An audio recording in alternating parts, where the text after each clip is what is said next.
Verið velkomin í Hljómahöll, þar sem fullkomin aðstaða fyrir árshátíðir, veislur, ráðstefnur og viðburði af öllum stærðum og gerðum. Við þjónustum þinn viðburð frá A til Ö. Nánari upplýsingar á hljómahöll.is.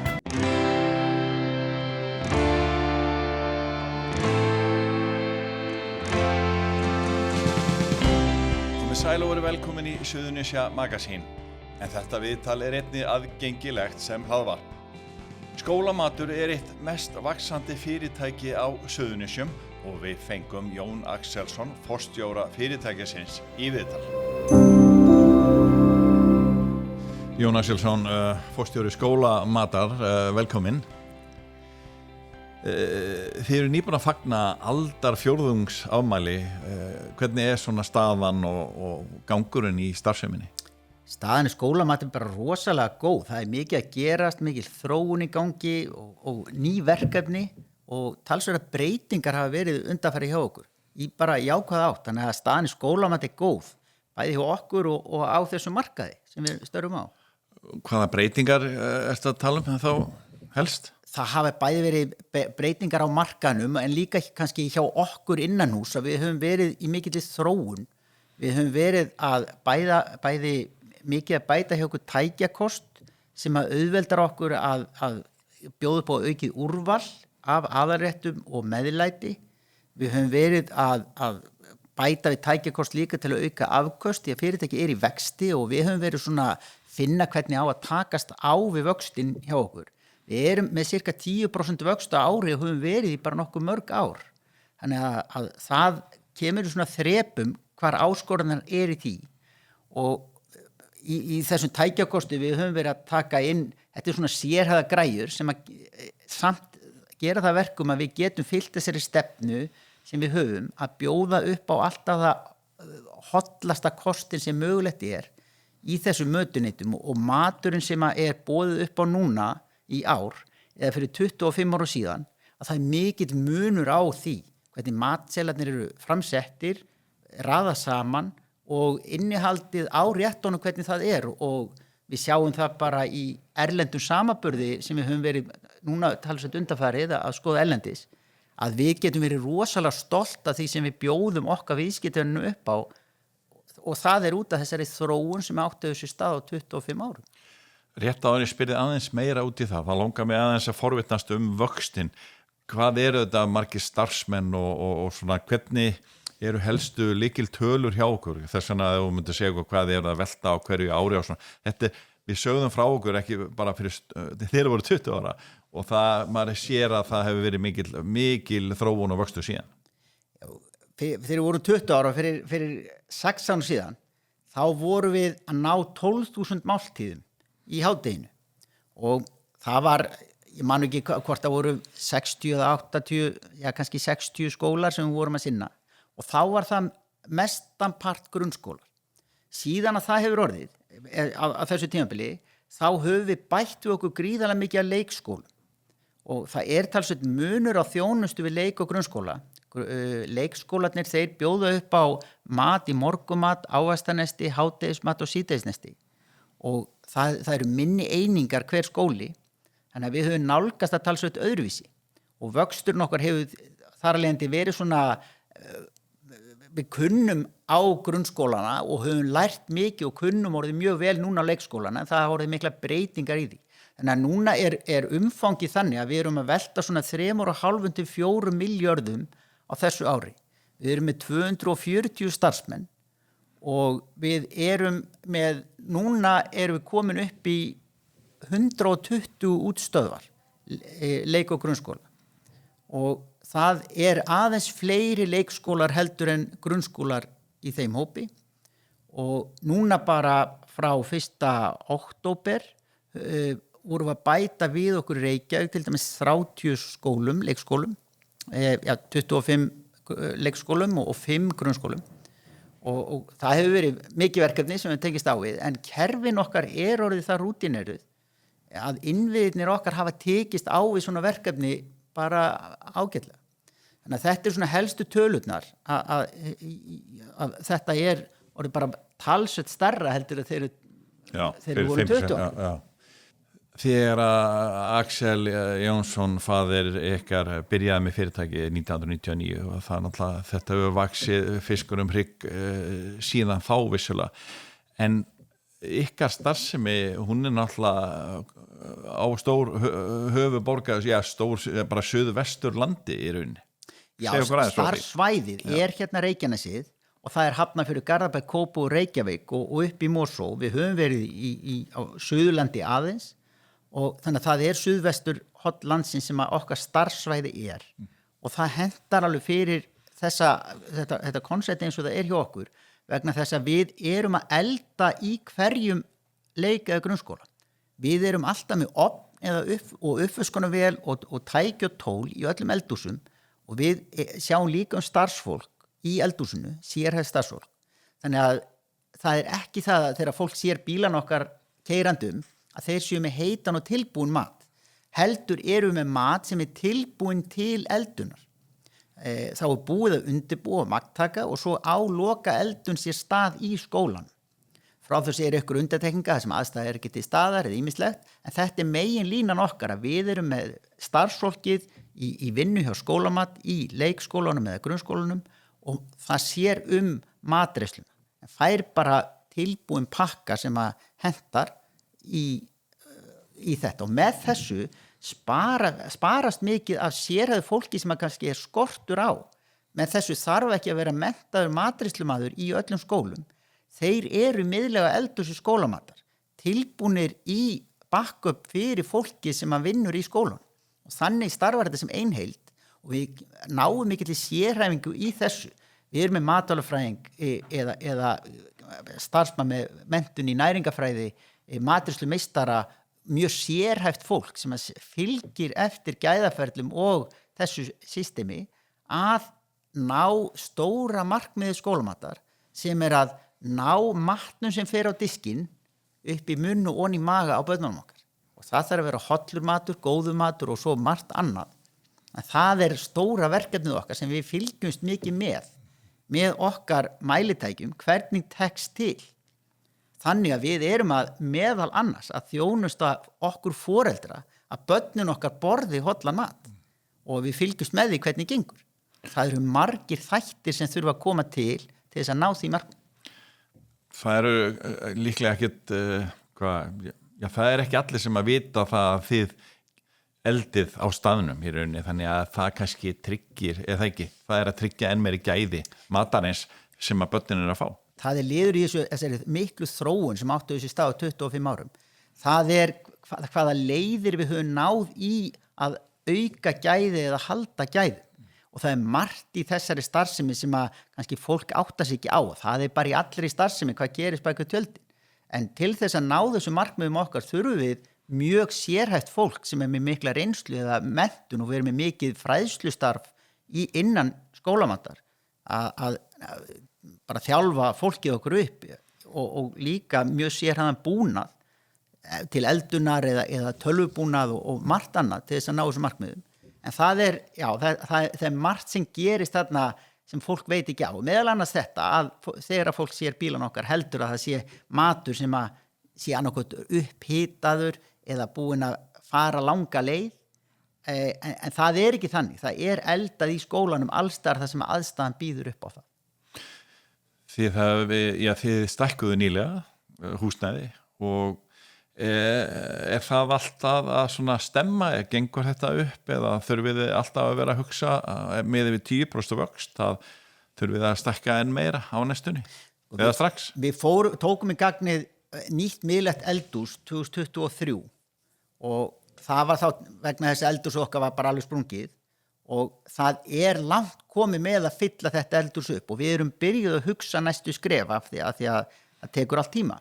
En við erum núna í 2500 fermetrum í okkar húsnæðum í Reykjanesbæ og það þetta miðlega eldhús og við erum með sérstakt framleiðslu eldhús sem að framleiði réttin okkar sem við gerum frá grunni sjálf.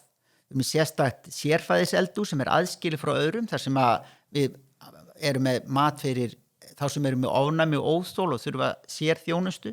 Svo erum við lagar og starfsmannaðstöð og ýmislegt og þannig að þetta hefur bara tekist mjög vel þessi framkvæmt sem við fórum í stækkun og húsnæðin og við höfum lært auðvitað ýmislegt af því en við erum mjög ánægð hvernig til tókst en erum svona á fyrstu skrefum í því að skoða hvernig maður vill stækka, hvort maður vill bæta við þarna eða jafnvel að koma upp öðru eldhúsi ef að vöxturinn heldur áfram sem maður veit aldrei og svo þarf að taka varfærin skref í rekstri og passa sig að fara ekki á hratt og ekki á skamt heldur. Þannig að þetta svona það sem allir sem í rekstri þeir þurfa aðlaga reksturinn að markanum eins og hann Hvað stór hluti af starfseminni í rauninni eða viðskiptunum getur við sagt á Suðurnesjum? Ég geti trú að vera svona þriðjungur, eitthvað svoleiðis. Þannig að þið Suðurnesja fyrirtæki, þeir eru í rauninni að selja 2/3 af ykkar starfsemi viðskiptum út fyrir svæði. Já, algjörlega. Og erum þar með að skaffa störf inn á svæði. Því að við erum með allan skalan frá bara ómenntu fólki og upp í hámennta fólk með háskólagráður í okkar hópi. Og það stjórnarteymi er fólk sem býr hérna og svo auðvitað bara í svona fyrirtæki það eru svona þeir sem þjónust okkur, það að mestu hluti fólk héðan og fyrirtæki héðan. Þetta bara eins og atvinnulífið virkar en við erum auðvitað og finnum mikið velvilja hér á svæðinu gagnvart okkar fyrirtæki já, þeir sem að þjónust okkur og við þurfum að eiga samskipti við að það mjög þægilegt og gott að reka þetta fyrirtæki hér staðsett hér. Bæði gagnvart húsnæðinu, það hefur gengið vel að byggja upp húsnæði fá pláss og aðgengja fólki bara mjög gott. Þið eruð örugglega meðal stærstu fyrirtæki á Suðurnesjum, sérstaklega ef við tökum tillit til fjölda starfsmann. Já, þetta stórt hér á svæðinu, þegar ég segi 240 starfsmenn, það ekki mörg fyrirtæki þannig, auðvitað flugstöðin sker sig úr þar en svona hér inn í bænum þetta mjög stórt fyrirtæki, já. En það sem að einhvern veginn alltaf mesta umræðan þegar skólamatur kemur til tals bara hvernig maturinn og bara einföld spurning hvernig veljiði matseðil vikunar og mánaðarins það gert með því að hlusta á viðskiptavinna sem eru nemendur, starfsfólk skólana foreldrar eða aðrir og síðan líka að fara eftir ráðleggingum færustu sérfræðinga hvað hollt að bjóða upp á og kynna það, koma því í gegn. Við erum líka í uppeldisstarfi að kenna börnunum okkar að læra að meta ýmsa gerðir af mat. Þannig að það ekki bara það að börnin sé að biðja eitthvað óhollt eða eitthvað þannig. Það bara alls ekki þannig. Börnin sjálf, nemendur, hafa mikinn metnað fyrir bæði hollustu og gæðum og eru frábæri viðskiptavinir af því að þau láta skoðanir sín í ljós. Við fáum athugasemdir frá nemendum en einhverjum einasta degi skráum við niður í öllum skólum sem við erum. Þá skráum við niður ánægju með þann rétt sem var þann daginn. Og það gefur okkur mikinn mælikvarða á hvort það þurfi eitthvað að laga til næst þegar boðið upp á þennan ákveðna rétt. Þannig að það eru margir þættir sem tekið tillit til. Hollustu viðmið, ánægja, tíðni rétta, sumt má vera oft og sumt sjaldan og hvernig reynslan líka hvað nýtt í boði frá byrgjum eða nýjar aðferðir sem við getum boðið upp á til þess að elda mat. Þannig að það eru margir þættir en við mælum síðan árangurinn og förum eftir hún. Geturðu sagt mér, svo við séum ekki að hafa á langt málum, hvað svona, geturðu talið 3 til eða 5 vinsælustu réttin ykkar? Ég ekki með það fyrir frammi, en ég myndi segja kjúklingaborgari, kannski grjónugrutur vinsæll hjá mörgum, ekki öllum, að ég skjóta á þetta. Hvað með í svona gömlu góði? Er hún í boði? Hún í boði, hún bara mjög oft í boði, soðin ísa. Hún ekki vinsælasti rétturinn og það ákveðin áskorun að bjóða upp á fisk hvernig maður ber hann fram eða matreiðir hann eða hvernig hann settur fram það áskorun en við höfum náð ýmsu leiðum og það skiptir líka samstarfið fiskbyrgjana eða fiskvinnslurnar miklu máli þannig að það boðið upp á ísu, já. Hvernig finnst ykkur maturinn? Eitthvað uppáhalds? Mexíkósúpa. en spagetti sem þið eru með núna? Já, gott. Beribólinn er rosalega gott. Uppáhaldið þið? En þið stelpur, hvað segir þið? Ógeðslega gott. Já. En svona bara alla daga, þú veist, er yfirleitt bara góður matur? Nei, stundum en ekki alltaf. Ekki fiskur. Nei. Ekki fiskur. En er ekki gott að fá mat í hádeginu þegar maður er í langa skóla? Jú. Hvað er það að læra núna í bekknum? Stærðfræði, íslensku. Starffræði, í hvaða starffræði eru þið núna? Almenn borðan. Já. Vorum að læra ísbirni. Já. Þannig að í hvaða bekk eru þið? Sjötta. Þið eru í svolítið geggjum skóla. Já. Eru þið ekki ánægð með Stapaskóla? Já. Hvað er skemmtilegt í skólanum? Smiðja. Fótbolti, íþróttir, fótbolti. Er þetta gott? Já, Ha? gott. Er það búin að smakka? Nei, ég ætla að smakka þetta. Er þetta gott? Já. Hvað? Og hvað er uppáhalds? Ostin í þessu. Ha? Ostin í þessu. Nei, en hvað er svona uppáhaldsrétturinn í vikunni? Bolognese. Bolognese? Já, Það er Hvað er Mexiko þetta? á morgun. Já. Er þetta bolognese? Já. Spagetti. En fiskur, fáu ekkert ísu? Jú, fættum sinnistu. Stundum loks. Já, og hvernig er það? Góður. Já, þið borðið fisk. Ég bara fisk. Sissi, allir borða ráanvar. En hvað, fáu ekki einhvern tímann hamborgara eða pítsu eða Einu eitthvað? sinni mánuð. Já, Kannski einu sinni 2 mánuð. Stundum snitsel. já, og það er gott. Já, og líka kjúklingaborgara. Það er líka einu sinni. Kjúklingaborgari. Það er líka einu sinni. Og svo pítuborgara. Já, pítuborgara. Og fisk. En er ekki gott að fá mat svona í hádeginu? Jú. Já. Nei, þú verður að koma til okkur. Ætlar að klára þetta? Já. Þú ert svolítið stór strákur. Duglegur að borða. Hvað er besti maturinn? Uppáhalds? Og grön og græta. Þetta. Mexikosúpa. Tortilla. Tortilla. Og hvað? Tortilla. Tortilla, já. Í hvaða bekk eru þið? Fynda. Og hvað er það að læra núna? Mjög mikið. Við erum að fara í starffræðipróf eftir. Já. Og svo próf. Já. Hvað að segja? Er þetta svolítið flottur skóli sem þið eru í? Já, mjög. Hvað fær þessi matur í einhvern? 6 eða 7? Hvað er það besta sem þið fáið að borða? Tortilla. Mexikosúpa. Hvernig er grónagröndurinn? Mjög góður. Ágæður. Er þetta gott að fá gott að borða þegar maður er í skóla? Já. Mundið þið frekar vilja taka með ykkur nesti? Nei. Hvað er það besta sem þið fáið að borða? Tortilla? Ok. En hvernig er steiktifiskurinn? Góður. Góður. En mér finnst kjúklingaborgarinn En bestur. hvað myndu þið helst vilja fá að borða? Kjúklingaborgara. Kjúklingaborgara. Kjúklingaborgara. Ok. Er það ekki stundum? Það er flott. Hvort er betra að fá ísu eða spagetti? Spagetti. Ís. En hvað er uppáhalds? Uppáhalds. Í skólanum. Já, mat. Spagetti. Kebab. Spagetti. Spagetti. Spagetti. Í skólanum. Já. Í skólanum. Besti maturinn, uppáhalds maturinn. Kebab. Kjúklingaborgari. Hvað segið þið? Er gaman í skólan? Já. Er þetta ekki frekar, já þetta er mjög fallegu skóli, eða ekki? Já. Og skemmtilegur. Já.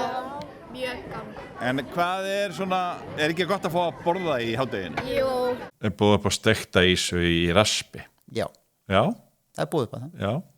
Já, þetta er heimilismatur svona í grunninn. Sko, hugtaki heimilismatur hefur verið svolítið á flöktu undanfarn ár. Í huga okkar flestra er heimilismatur, það er maturinn hjá ömmu. Þannig að við bjóðum upp á heimilismat, já, en það er bara misjafnt hvernig heimilin eru með hvað matur bjóð upp á. Yngri kynslóður eru að breyta og við sjáum það á ýmsu, að það er að minnka að heimilin gerir mat frá grunni. Við erum svolítið mikið að taka meira og meira undirbúin mat inn á heimilin og við erum kannski frekar að svona þessi heimilismatur eins og við þekkjum hann, að það það sem virkar í okkur og almennt þetta venjulegur góður heimilismatur. En hvað segir þá kjúklingaborgara? Mundi hann falla undir það að vera unnin matvara? Já, allur matur unnin á einhvern hátt og þetta, ef við kannski skilgrunum það unnin matvæli, þá eru þau mismikið unnin. Það sem kannski verið svolítið að gagnrýna það eru innihaldsefni sem í mat. Að vera ekki með mikið viðbætt efni sem eru notuð til farið við lengja geymsluþol eða einhvern veginn þegar langt framleiðsluferli og mörg innihaldsefni eru blöndur saman í mat. En það unni matvara, já, alveg klárt. Þið fengu gagnrýni einhvern tímann á árinu eða í fyrra frá okkur konu í Reykjavík þar sem að hún var að gagnrýna einmitt einhver innihaldsefni sem að hún var ekki sátt við. Hvernig tókuð þið á því? Þetta í rauninni bara við tökum á því eins og það eiginlega bara stöðugt sem við fáum gagnrýni á matinn okkar. Við köllum eftir því, en þetta dæmi sem þú nefnir var svona náði hátt í fjölmiðlum og við hlustum á það sem að þessi áhuga sem að móðir hafa að segja og stundum það að ræða að fólk að lesa innihaldslýsingarnar okkar sem eru mjög nákvæmar á netinu og við höfum verið svona farabrotti með að birta nákvæmar innihaldslýsingar og fólk þarf kannski skýringar á hvað hentar og ef að einhverjar innihaldslýsingar eða innihald matvæla hentar ekki fyrir ákveðna einstaklinga þá bjóðum við upp á sérfæði. En annars maturinn okkar hollur og í flestum tilfellum góður að matri flestra. Þannig að þegar gagnrýni á innihald matarins, þá þurfum við kannski að standa okkur betur í því hjá skólamat, að skýra betur hvaða innihaldsefnin og til hversu eru og hvernig þetta gert. Þannig að við tókum þeirri gagnrýni og hlustuðum eins og við gerum alltaf og við teljum að við höfum komið á framfæri því sem þurfti og vorum í beinu sambandi við þessa konu, beint og óbeint og við þennan hóp og allan hefur umræðan dottið niður en við hvetjum til umræðu gæði skólamáltíða af því að við höfum verið í farabrotti við það að bæta gæði skólamáltíða og munum halda því áfram. Hafði þetta eitthvað áhrif svona á reksturinn? Nei, ekki bein á reksturinn en umræða hefur alltaf áhrif. Þetta hafði kannski helstu áhrif að við vorum mikið að svara fyrirspurnum og á veturinn í fyrra var erfiður líka vegna þess að það kom upp hryllilegt mál í leikskóla í Reykjavík þar sem að ekki var kom upp bara svona erfitt mál með mötunit í leikskóla sem við vorum ekki með, bara annar og það hafði áhrif á ímynd okkar allra gagnvart leikskólamötunetum og svona var góð ábending það hvað þetta vandasamt að standa að þessu og þá þarf að vanda vel til verka og við fundum fyrir þeirri umræðu. Landlæknir sagði nýlega frá því að Íslendingar borða ekki nógu mikið grænmeti og ávöxtum. Þið hafi boðið upp á salatbar og hafi verið með ávöxti líka þegar ekki? Við erum bara leiðandi í því að kenna ungu fólki að borða grænmeti og ávöxti og höfum verið það í örugglega 20 ár. Það búið að vera salatbar hjá okkur í langan tíma, mjög mörg ár. Og við höfum lært mikið og þróa salatbarinn. Við sjáum að framsetning á grænmeti og ávöxtum skiptir miklu máli. Hvernig það skorið niður, hvað aðalréttur og hvaða grænmeti og ávöxtir passa með sem meðlæti. Það forréttur eða desert? Þannig að við höfum náð mikið að þróa meðlætisbarinn og erum í stóru átaki núna að auka úrval í meðlætisbarni hjá okkur. Við erum að bjóða upp á bygg, við erum að bjóða upp á salat og fleira úrval í meðlætisbarnum og við köllum þetta núna meira meðlætisbar heldur en bara salatbar. Af því að það getur verið að það sé valkostur við rétt ef þú kannski ert ekki spenntur fyrir aðalréttinum að þá hægt að fara í meðlætisbarinn og fá sér allavega eitthvað á móti. Þannig að við sjáum það að þegar að við fórum úr því fyrir mörgum árum að bjóða upp á meðlætisbar þar sem að hver og einn tegund var aðskilin frá annari, ekki blanda salat í stóri skál, þá þrefaldaðist magn á hvern einasta nemanda sem hann fékk sér. Þannig að þá lærðum við að framsetningi skipti máli og þá fórum við að þróa skurð enn betur og höfum þróað það mjög vel. Þannig að við teljum okkur kunna leiðir til þess að koma grænmeti og ávexti í börn þannig þið líki. Þið sjáu það alveg að þetta hefur verið jákvæð þróun með það, með ávexti og grænmeti, hvernig þau, því að það oft tala að það sé erfitt að koma þessari hollu fæðu ofan í börnin eins og maður segir. Það ekki okkar reynsla að sé eitthvað erfitt, það gengur bara mjög vel. Auðvitað misveldir aldrei líka því að smekkur okkar þróast eftir aldrei, en við með því að prófa og aðtöka virkar og hvernig þá höfum við náða að finna leiði til þess að koma grænmeti og ávöxtum að nemendum. Það vakti mikla athygli eftir alþingiskosningarnar í fyrra að það var ákveðið af stjórnvöldum ef ég maður rétt að skólabörn skyldu fá ókeypis máltíð, heita máltíð. Hvernig hefur það komið út hjá ykkur? Nú voru þið ekki þar eða þið voru, þannig var þetta ekki áður og þetta hefur því verið talsverð breyting fyrir ykkur eða ekki? Þetta gerðist fyrir síðast skólaár. Þannig að það kom inn heill vetur og síðan þessi vetur reynsla á þetta og þetta gerist þarna eins og við þekkjum í samstarfi stjórnvald og verkalýðshreyfingarinnar og þetta var mikil breyting fyrir okkur vegna þess að í grunnskólanum, þetta var engin breyting í leikskólanum. En í grunnskólum var það þannig að foreldrar skráðu nemandan ef þau vildu fá skólamatinn og greiddu þá hluta verðsins sem að samningsverðs til okkar og sveitafélagið hluta. Og þá var höfðu allir eftirlit hverjum öðrum og ef ykkur líka ekki skólamatinn þá bara skráður ekkert nemandan í matinn. Við breyttum talsveit kerfunum okkar við þessa breytingu, þurftum að breyta hvernig nemendur voru skráðir til þess að þeir sem ekki vilja nýta sér skólamatinn þeir geti þá haft það þannig og þá sé ekki verið að búa til mat fyrir þá og ekki verið að rukka fyrir hann og finna leiðir til þess að þetta verði ekki bara matasón. Og við töldum okkur og teljum okkur vera með mjög góða leið sem við vinnum í starfi við sveitafélögin til þess að halda þessu og það er áfram skráning í grunnskólum að það sem við erum að foreldrar skrá nemandan þó þau borgi ekki fyrir það. Og ef að nemandi mætir síðan ekki í ákveðið mikið að nýti sér ekki matið nógu mikið þá hann strikaður út af þessum lista yfir þá nemendur sem eru með skólamat og ef hann síðan ákveður að vilja nýta sér það áfram þá dettur hann inn á lista aftur og við erum ákveðið kerfa á þessu.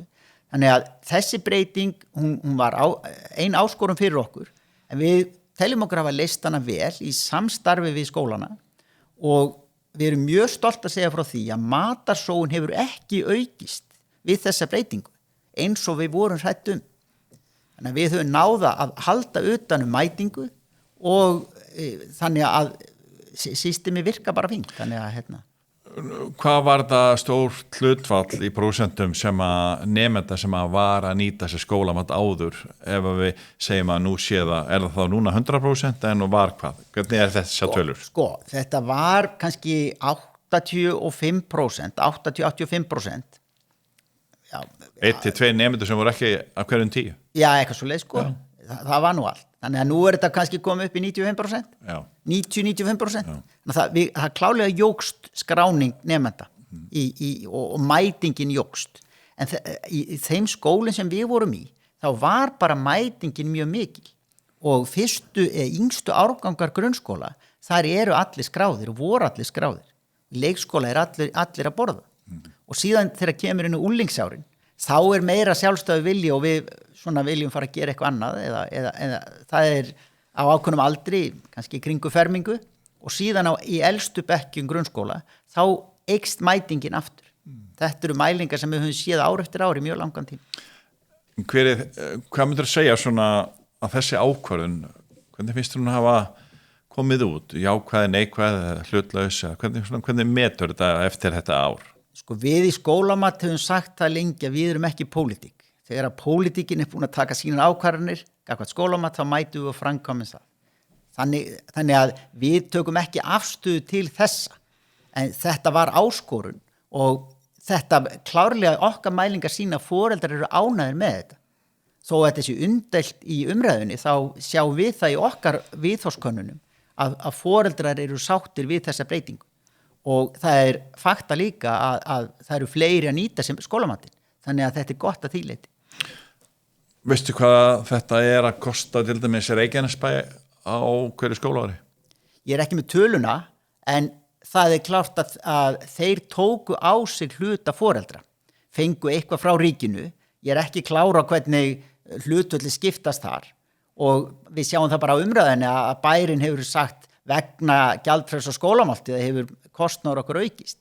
En það var bara alveg lág fyrir að ef þeir ætlu að taka á sig hlut foreldra þá var það viðbót á kostnaður. Og þannig að bæri var áður að borga hluta af máltíði, ekki? Já, þetta virkaði þannig að það var gerður þjónustusamningur sem byggði á útboði og þá voru einingaverð fyrir hverja máltíð sem við afhendum og þá ekki verið að rukka á jólum og páskum og þeir eru frí og svona og það var ákveðin verð og síðan gaf sveitarfélagið út gjaldskrá og hún var hluti af þessu verði og mismunurinn var greiddur af sveitarfélaginu. Og við breytinguna þá yfirtekur sveitarfélagið hlut foreldrana sem að samt skrár sig eða skrá nemandan eða ekki. En þetta var umtalsverð aukning fyrir sveitarfélagið. Sko. Já. Hver svona framtíðamúsikin og áskoranir hjá skólamat á næsta árum? Framtíðamúsikin gengur út að halda áfram að hlusta á markaðin. Hvernig að þróast, hvað að gerast í bara skólamat almennt, hvað markaðurinn biðjum, en vera leiðandi líka í að kynna nýja lausnir. Við höfum verið í miklu átaki í matarsóunar verkefni að þróa tölvukerfin okkar þannig að við nýtum matinn betur og minna fara í ruslið og þar höfum við náð gríðalegum árangri og við sjáum það í samstarfi, nú erum við búin að fara aðeins erlendis á sýningar eða skoða hjá kollegum okkar niður í Evrópu og við heldum að við svolítið værum að fara að læra hvað verið hægt að gera, vorum að skoða róbóta, færibönd og svona í eldhúsum sem eru stærri en okkar. En við sáum það að þegar við fórum að tala við kollega okkar að þar eru menn að færa sig úr því að vera með plastumbúðir sem eru sendar úr miðlægum eldhúsum og síðan umbúðunum hent. Yfir í það að vera með margnóta umbúðir sem við erum búin að vera með alla tíð í skólamat. Við vorum með posturins diska og færum okkur síðan að mestu yfir plastiska sem eru léttari fyrir alla en það eru margnóta og síðan sjáum við það að þenni í Evrópu kollegar okkar eru alveg að byrjunarreit gagnvart matarsóun. Það bara áætlað ákveðið magn og restin fyrir rusli. Við erum með kerfi sem að hlustar í báðar áttir þannig að við sjáum hvað fór mikið og stillum magn sem sent í skólan eða eldað út frá því og við erum líka með kerfi að eða vantar mat þá erum við leiðir til þess að bæta í og þannig höfum við með svona leiðum höfum við náð gríðarlega miklum árangri í matarsóun og sem gerir það verkum að nú eru 2 aðilar sem býða þetta að koma til okkar frá Þýskalandi og Fraklandi sem vilja fá að skoða hvaða leið við hérna upp á Íslandi erum að nota í að takast á í matarsóun af því að menn sjáum þetta kostnaðarspartnaði líka aukna ánægju þegar menn byggja svona tvíhliða kerfi þannig að þetta hefur komið okkur óvart núna í vetur og síðastlega vor þegar við vorum að fara út svona það samstarf sem við höfum átt þarna og ég sé að þetta bara eitthvað sem að þróast áfram og ég er mjög bjartur gagnvart framtíð skólamáltíð í Íslandi. Hvernig eru þessu málum háttað í leik- og grunnskólum í nágrannalöndum okkar, til dæmis á Norðurlöndum? Það mjög misjafnt. Danir til dæmis, við sjáum það á fólki sem við þekkjum í Danmörku, að þar eru allir foreldrar að senda börni með nesti. Og við fáum stundu svona skilaboð, hvort að við getum ekki komið í Danmörku, ég mjög leiður á að gera 3 samlokur á dag fyrir hvert barn og 3 börn á hverjum degi. Í Noregi eru menn eitthvað að byrja með heitamáltíðir, svona í Svíþjóð boðið upp á heitamáltíðir allstar og sveitarfélögin bjóðu upp á það.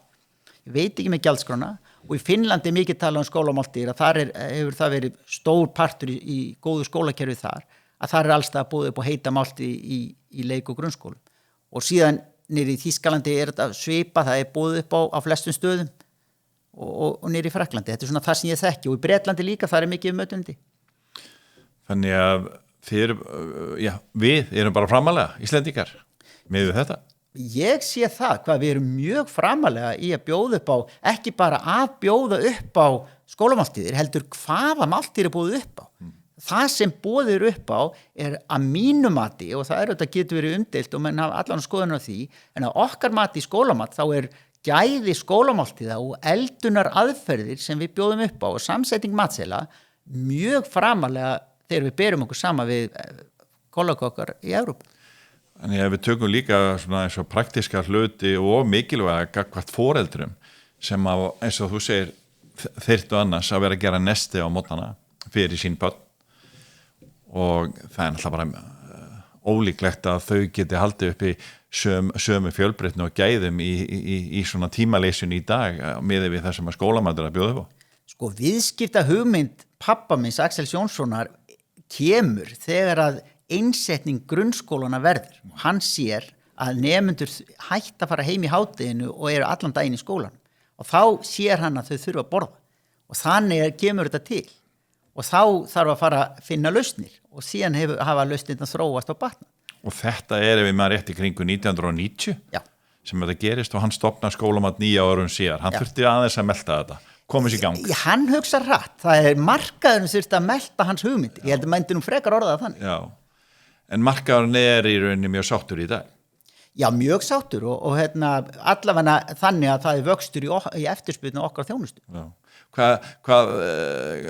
Hvernig þetta út á landi eins og bara nú það að sinna mjög mörgum, 100, 200 og eitthvað skólum á Suðvesturhorninu? 120 skólum. Já. Á landsbyggðinni þetta yfirleitt matráður sem eldar fyrir stundum leikskólan og grunnskólan saman. Stundum þetta veitingastæðurinn á staðinu sem sér þetta. Það allur gangur. Já. Þannig þið eru brött og bjartsýn í skólamat? Við erum og verðum bjartsýn og tökumst á í áskorunar bara með gleði og ánægju í samstarfi við marga aðila. Takk fyrir spjallið.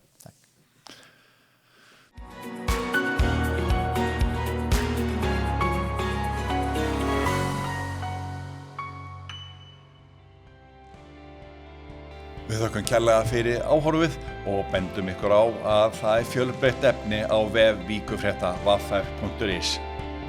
Verið sæl.